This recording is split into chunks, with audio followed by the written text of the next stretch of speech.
എന്തിനാടാ ഞങ്ങൾ എങ്ങനെ നാണം കെടുത്തുന്നേ?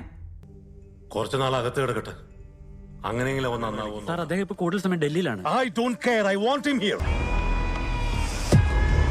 Hi CJ. It's been a long time. Yeah. നാളെ ഹൈക്കോർട്ടിൽ ഒരു മാറ്റർ ഉണ്ടായിരുന്നു, അതുകൊണ്ട് ഞങ്ങൾ ഒരുമിച്ച് ഇങ്ങ് പോകുന്നു. Okay. Halo sahabat, Assalamualaikum. Semoga sehat selalu dan senantiasa berbahagia.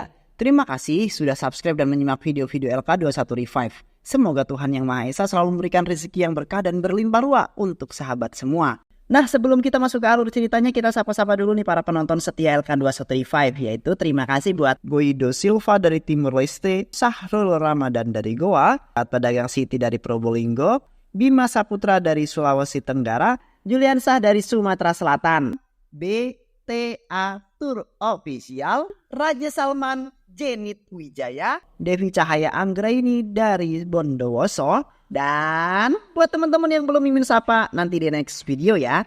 Oke, kali ini LK21 Revive akan membawakan sebuah alur cerita film yang berjudul Neru. Bagaimana keseruan filmnya? Gak perlu banyak basa-basi, ini dia alur ceritanya.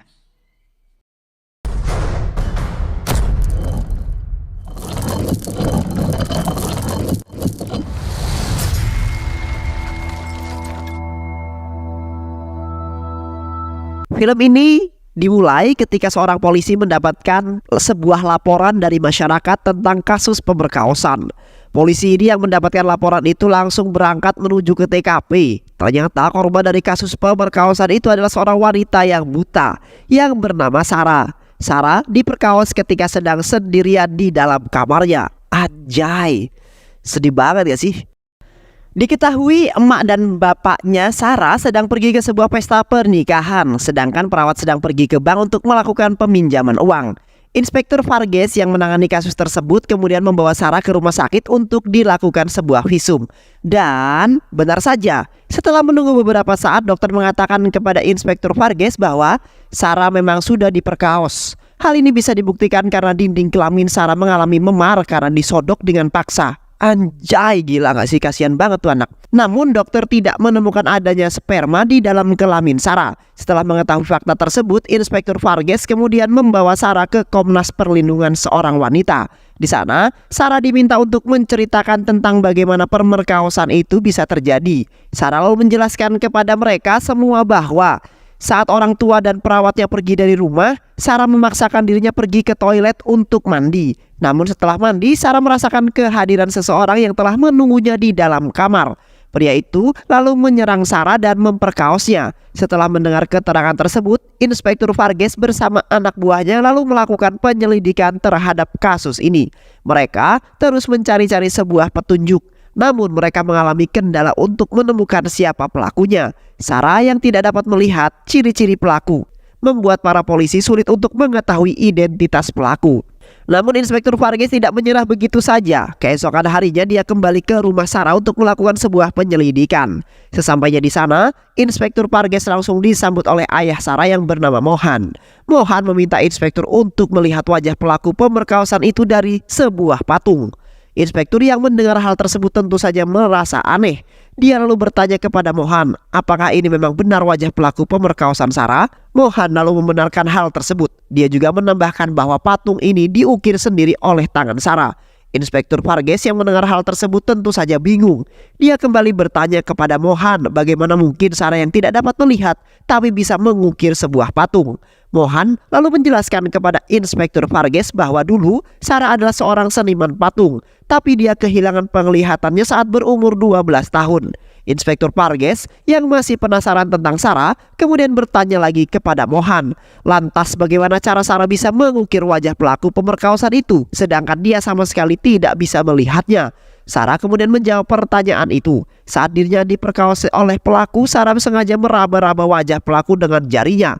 Hal itu sengaja Sarah lakukan untuk mengetahui bentuk wajah dari pelaku. Dia juga bisa menilai umur pelaku hanya berdasarkan berat suara saja. Dengan menggunakan dua faktor itulah Sarah dapat membuat sketsa wajah pelaku.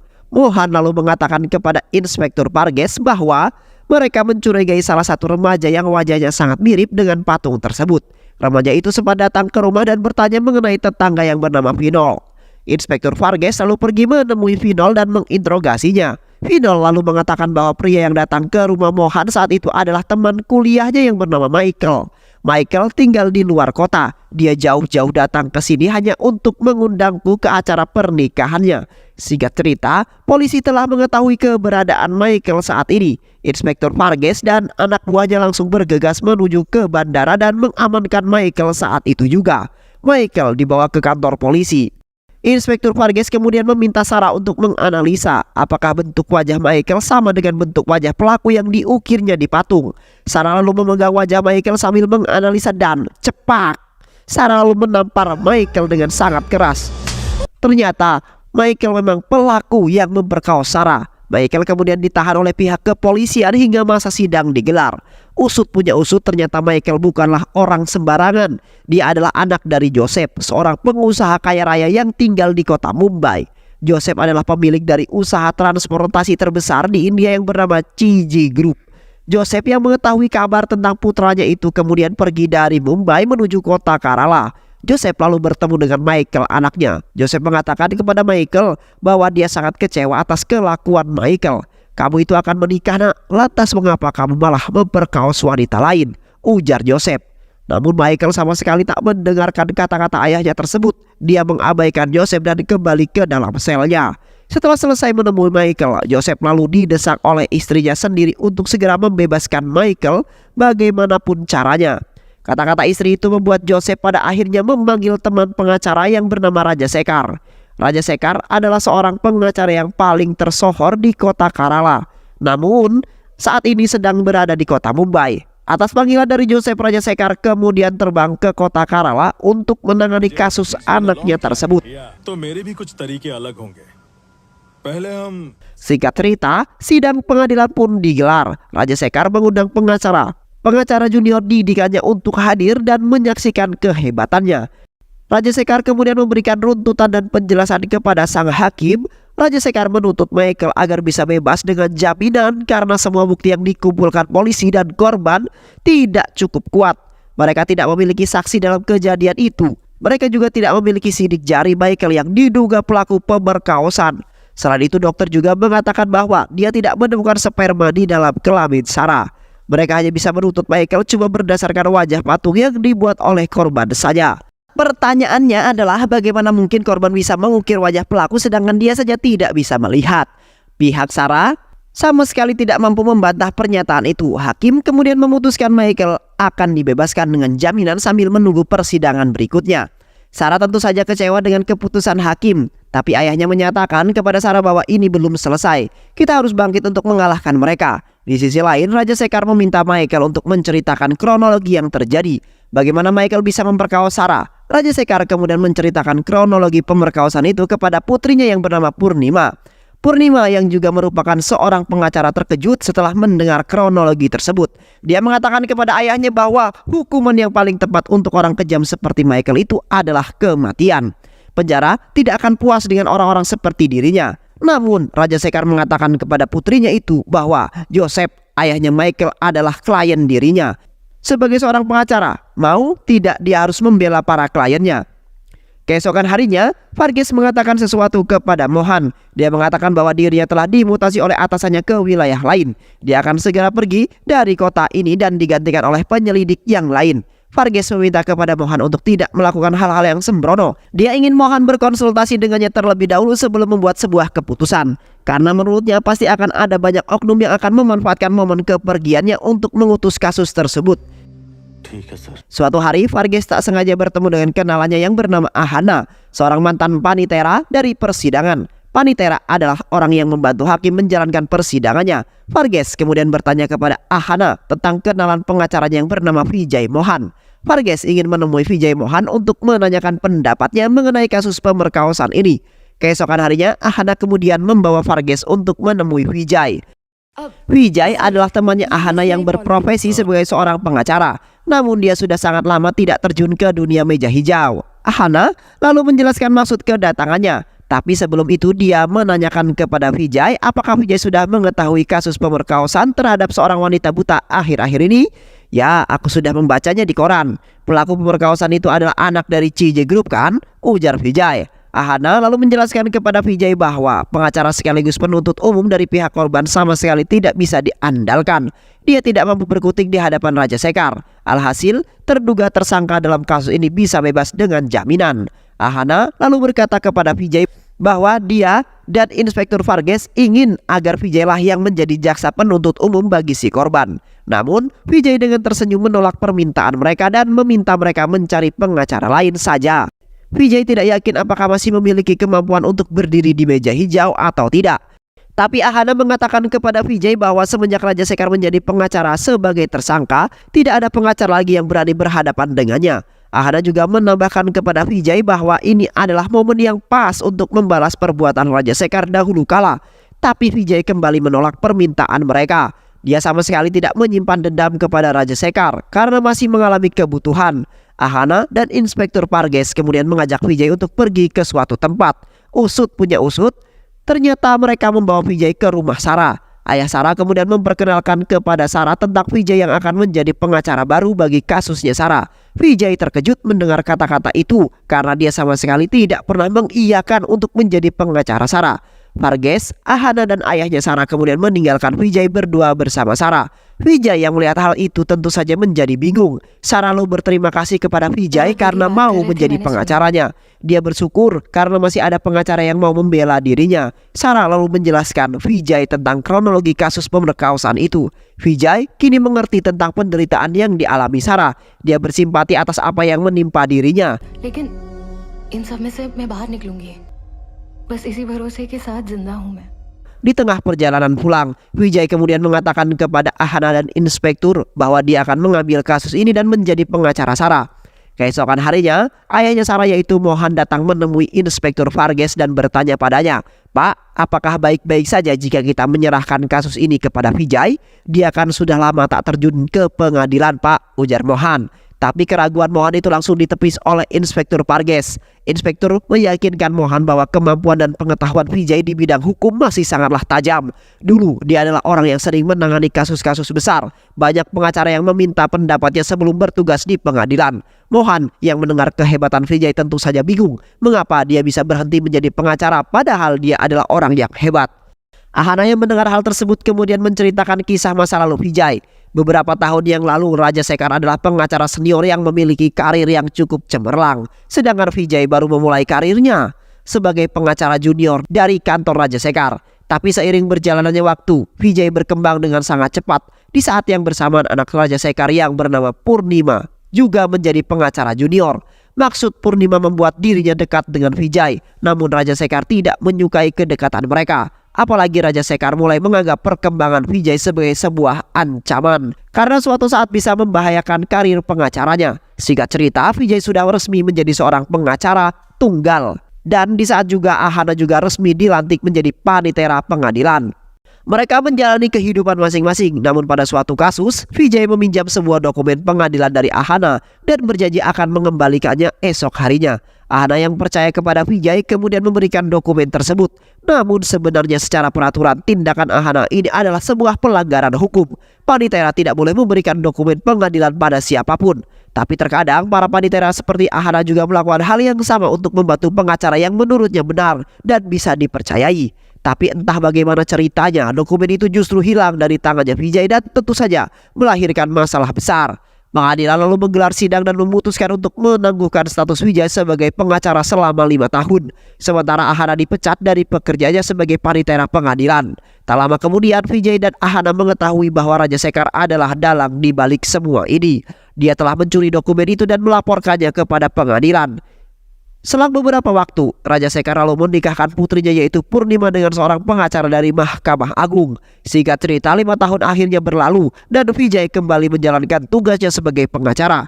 Raja Sekar yang menilai kembalinya Vijay bisa membahayakan karirnya, kemudian bekerja sama dengan Dewan Pengacara dan Mahkamah Agung untuk terus-menerus mendesak Vijay agar tidak menjadi pengacara lagi. Vijay yang sudah lelah dengan apa yang terjadi akhirnya mundur dan tidak ingin menjadi pengacara lagi. Kembali lagi ke masa kini. Di suatu malam Vijay yang sedang menelepon seseorang dikejutkan dengan sebuah berita yang ada di televisi. Televisi itu menyiarkan tentang tanggapan Raja Sekar terhadap kasus pemerkosaan Sarah. Raja Sekar lalu mengatakan kepada awak media yang ada di sana bahwa ini bukanlah kasus pemerkosaan, melainkan hanya kasus tuduhan atau fitnah terhadap kliennya. Keluarga korban sengaja memfitnah anak kliennya untuk mencari uang karena anak kliennya itu merupakan anak konglomerat. Vijay yang mendengar hal tersebut jadi semakin semangat dan termotivasi untuk segera menyelesaikan kasus ini. Dia merasa tertantang dengan kata-kata dari Raja Sekar. Vijay lalu bergerak untuk mempelajari kasus pemerkosaan ini. Dia datang bertemu Varghese untuk menanyakan barang bukti dan menanyakan kepada Sarah tentang kronologi pemerkosaan yang terjadi. Vijay kemudian memeriksa ulang kamarnya Sarah dan bertanya pada beberapa saksi setempat. Varghese kemudian menjelaskan kepada Vijay bahwa berdasarkan hasil visum terdapat zat kimia yang berada di dinding kelamin Sarah dan zat kimia itu ternyata berasal dari balon pengaman burungnya Michael. Polisi menemukan balon pengaman itu di dalam dompetnya Michael. Namun yang menyulitkan penyelidikan ini adalah karena di sana tidak ditemukan adanya sidik jari Michael. Varghese juga menjelaskan bahwa Michael sempat datang ke rumah temannya yang bernama Vinod 1 hari sebelum kejadian. Vinod merupakan tetangganya Sarah. Beberapa hari kemudian, pengadilan kembali menggelar kasus pemerkosaan ini. Ahana lalu meminta izin untuk membawa temannya yang bernama Aswanti ke dalam pengadilan. Aswanti adalah seorang pengacara junior. Tak lama kemudian, Raja Sekar tiba di pengadilan. Dia terkejut melihat Vijay yang kembali menjadi pengacara. Singkat cerita, sidang pengadilan pun dimulai. Vijay meminta Sima, perawat Sarah, untuk menyampaikan kesaksiannya. Sima lalu menjelaskan kronologi pemerkosaan itu pada saat orang tua Sarah pergi ke acara pernikahan. Sima hendak pergi ke bank untuk meminjam sejumlah uang. Dia mengatakan kepada Sarah jika dia akan mengunci semua pintu yang ada di rumahnya. Namun setelah sampai di rumah, Sima terkejut melihat Sarah yang sudah ketakutan. Saat itu juga Sima mengetahui bahwa Sarah sudah diperkaos. Setelah mendengar kesaksian Sima, Raja Sekar kemudian bertanya kepada Sima yang membuat Sima menjadi bingung tidak berkutik. Berdasarkan penjelasannya tadi, bukan tidak mungkin bagi ayahnya Sarah kembali ke rumahnya dan membuka pintu karena dia pasti memiliki kunci yang sama dengan milikmu.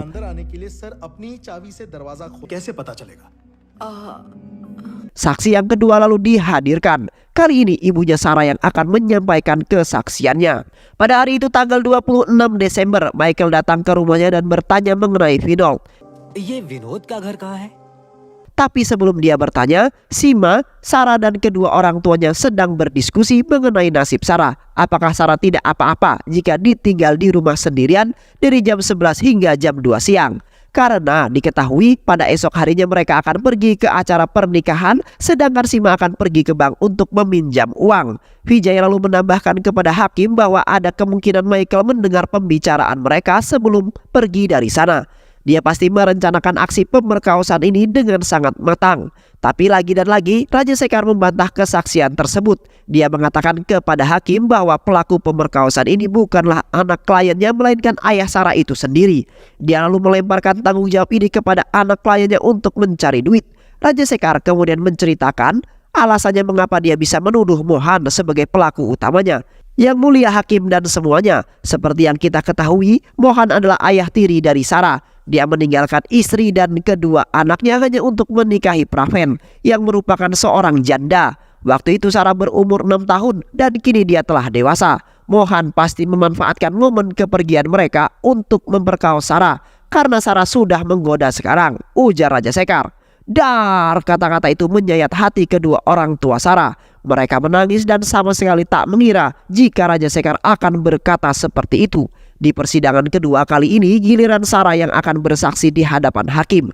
Sarah lalu menceritakan kronologi pemerkosaan itu bisa terjadi. Pada saat dia selesai mandi, Sarah menyadari kehadiran seseorang di dalam kamarnya. Orang itu lalu menyerang Sarah dan memperkaosnya. Orang itu mengancam akan menggorok leher Sarah jika dia sampai berteriak. Sarah yang terkejut dengan ancaman itu kini meraba-raba wajah pelaku untuk mengingatnya. Setelah pelaku pergi, Sarah lalu membuat patung ukiran wajah pelaku tersebut. Raja Sekar yang heran mendengar itu kemudian bertanya kepada Sarah, bagaimana dia yang buta bisa membuat patung ukiran wajah orang?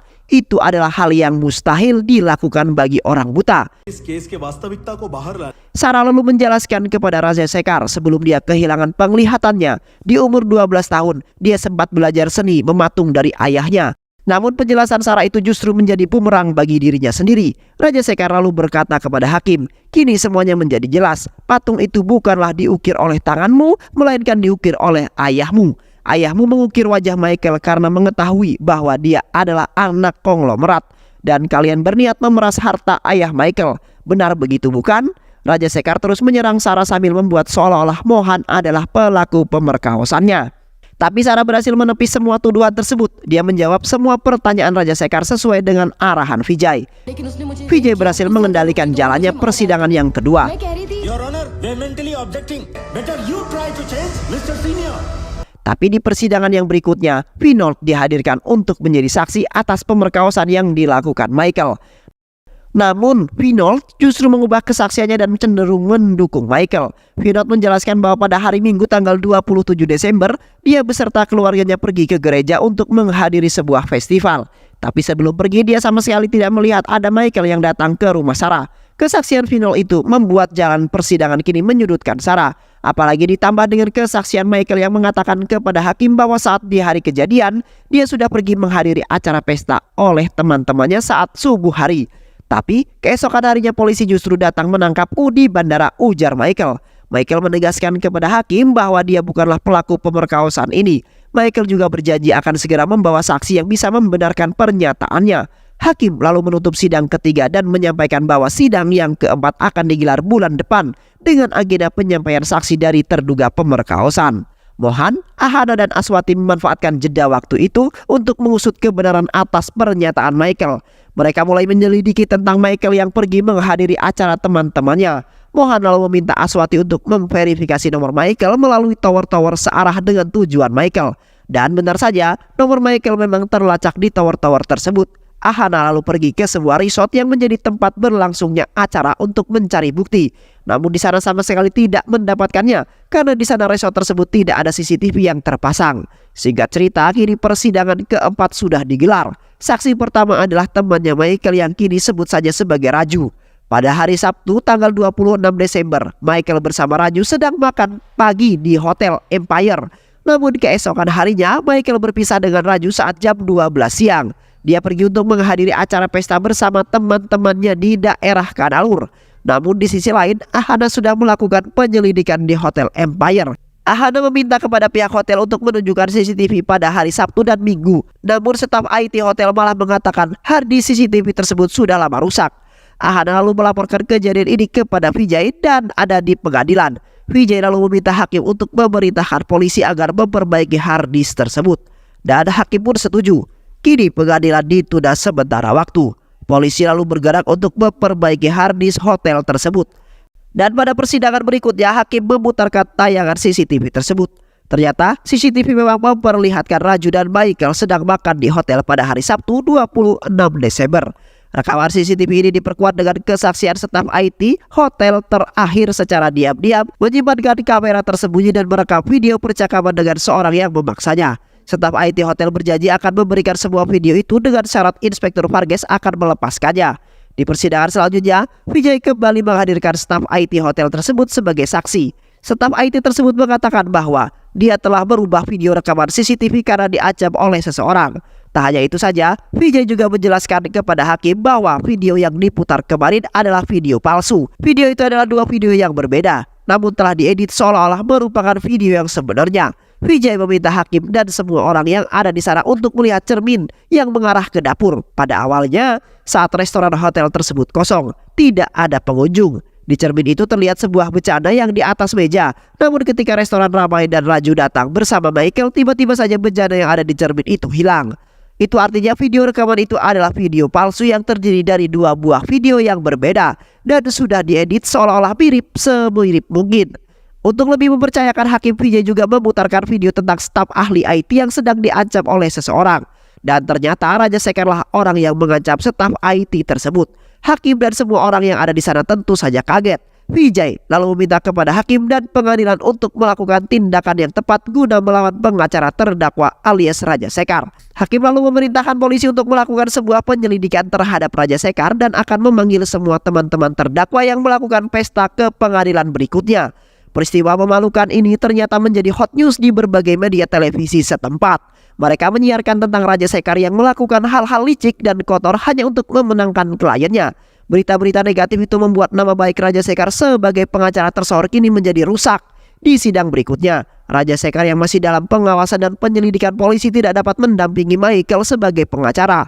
Oleh karena itu, Raja Sekar lalu mengutus anaknya yaitu Purnima untuk menggantikan dirinya sebagai pengacara Michael. Purnima membawa keempat teman Michael untuk menjadi saksi atas kasus yang menimpa Michael. Satu persatu teman Michael menyampaikan kesaksiannya. Mereka sangat yakin bahwa Michael pasti tidak bersalah.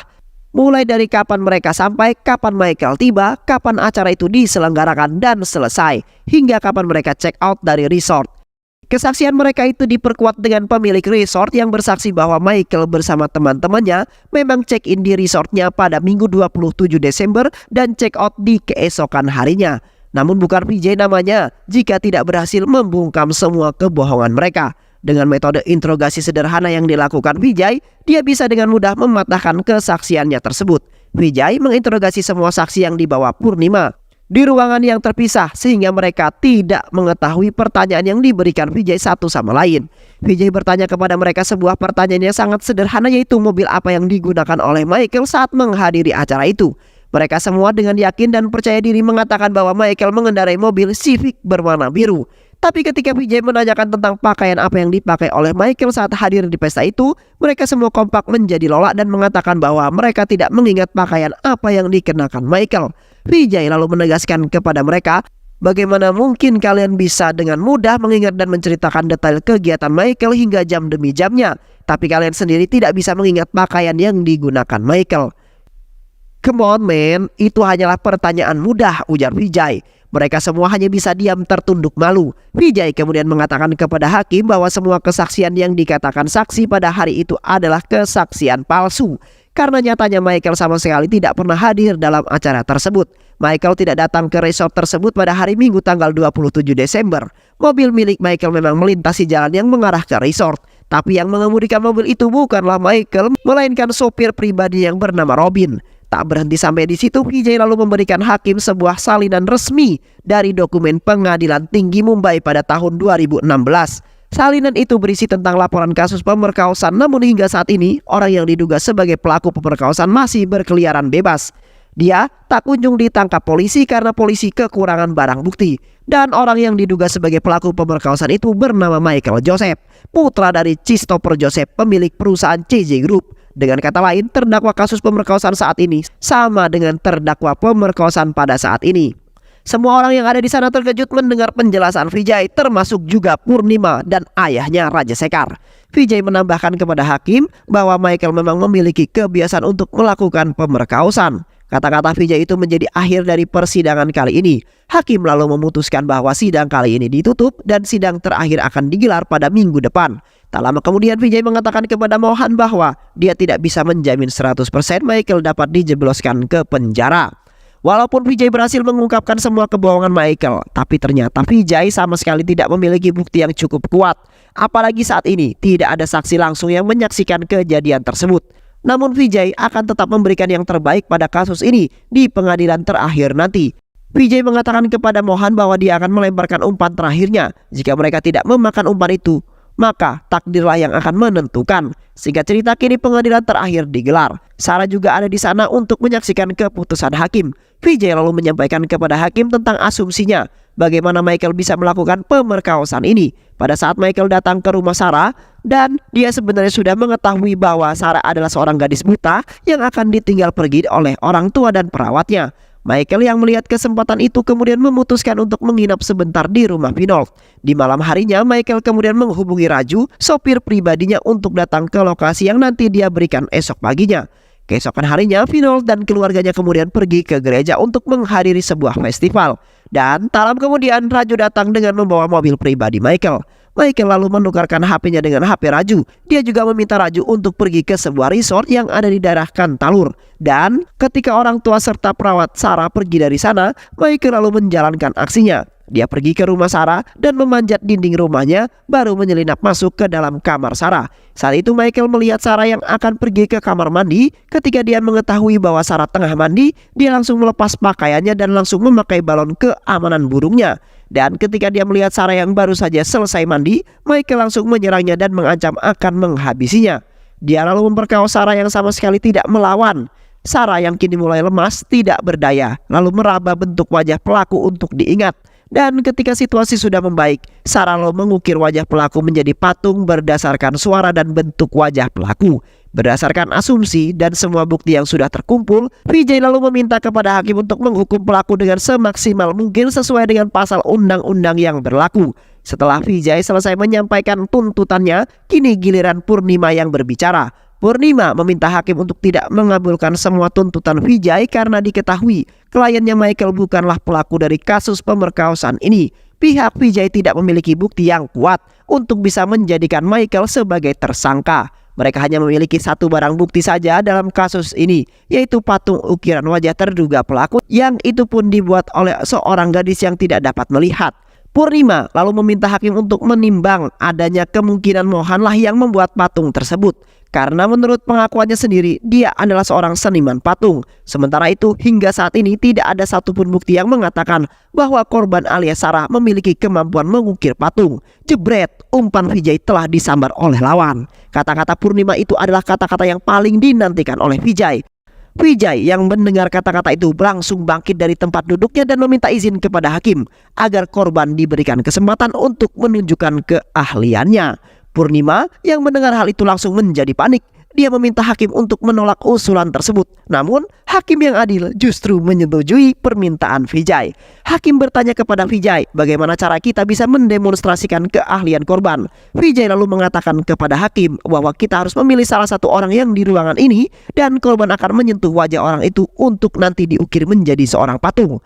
Purnima lalu menyampaikan kepada hakim untuk membiarkan pihak mereka yang menentukan orang tersebut dan meminta agar proses pengukiran ini dilakukan di ruangan yang tertutup seperti kasus aslinya. Mereka juga meminta agar hakim memberikan batas waktu selama 5 menit untuk korban memegang wajah. Hakim lalu menyetujui semua permintaan itu. Usut punya usut, ternyata orang yang diajukan oleh pihak Purnima adalah Raja Sekar. Sarah mulai memegang wajah Purnima, tapi Purnima berusaha untuk menghancurkan emosi Sarah. Dia terus menghina dan mengatakan hal-hal buruk mengenai orang tua Sarah yang akhirnya membuat Sarah kehilangan fokus dan menangis. Singkat cerita, waktu 5 menit pun berakhir. Sarah mulai mengukir wajah Raja Sekar dengan emosi yang bercampur aduk. Semua masyarakat menyaksikan proses pengukiran patung tersebut sambil berharap cemas kepada Sarah. Namun tak lama kemudian, Sarah berhasil menyelesaikan patung ukirannya dan patung itu kemudian dibawa ke pengadilan untuk diperlihatkan. Hakim yang telah melihat patung itu lalu memanggil Raja Sekar dan meminta berdiri di samping ukiran patung tersebut. Dan ketika patung diputar menghadap semua orang, mereka semua langsung terkejut karena ukiran patung itu sangat mirip dengan wajah Raja Sekar. Karena hari itu sudah malam, sidang pembacaan vonis kemudian ditunda dan diumumkan esok harinya. Kini, hari yang ditunggu-tunggu pun tiba. Berdasarkan semua barang bukti dan tingkat kejahatan yang sudah dilakukan terdakwa pelaku, hakim memberikan putusan bahwa terdakwa pelaku pemerkosaan Michael Joseph divonis bersalah dan akan menerima hukuman penjara seumur hidup serta denda 400 juta rupiah kepada korban. Pihak Sarah bersorak bahagia atas putusan hakim. Mereka merasa sangat puas dengan putusan itu. Sidang akhirnya ditutup dengan kemenangan Vijay dan keadilan untuk Sarah. Vijay yang hendak keluar dari ruangan sidang kemudian dihampiri Raja Sekar dan pengacara yang lainnya. Mereka mengucapkan selamat kepada Vijay karena telah berhasil memenangkan kasus ini. Tak berselang lama, Mohan, Sarah beserta keluarganya kemudian menghampiri Vijay dan mengucapkan terima kasih yang mendalam. Sarah juga meraba wajah Vijay untuk mengingatnya seumur hidup. Mereka lalu keluar dari ruang persidangan dan mendapatkan hormat dari awak media yang menunggunya di luar. Dan film pun selesai. Yang paling besar di bumi bukanlah gunung atau lautan, melainkan hawa nafsu yang sulit dikendalikan. Dan orang terkaya adalah yang menerima takdir Allah dengan senang hati. Terima kasih ya sudah menyimak video-video LK21 Revive. Semoga sahabat semua terhibur dan sampai bertemu lagi di video-video berikutnya. Sehat selalu. Wassalamualaikum warahmatullahi wabarakatuh.